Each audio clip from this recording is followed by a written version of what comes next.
So, I've never seen any startup not have unique problems. Typically, you'll find a founder or founders sit and say that what they're baffled by what they're seeing. It's not something that they have. Every startup creates its own. Every brilliant startup creates its own path that it treads.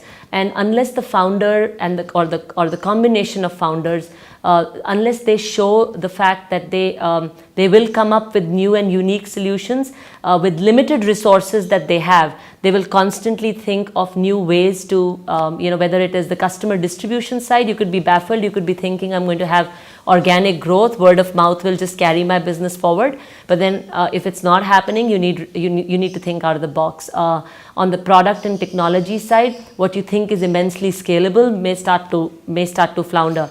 More often than not, Indian startups, I find that they get challenged by the ecosystem itself.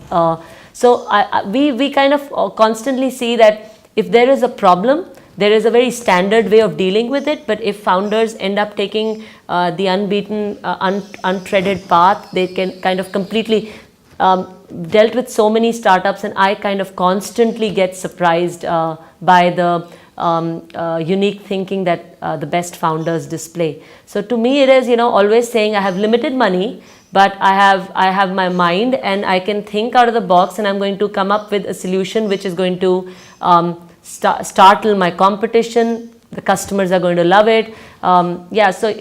Difficult to define, but it means with limited resources, how are you going to constantly and the unique thing about a startup is it's not going to happen once. It's probably going to happen at a frequency which is going to baffle you, that it's in your DNA or it isn't, because you're going to see that every few days. It's a problem which typically in big corporates, they'll take 3 or 4 months of boardroom discussions to come around a solution.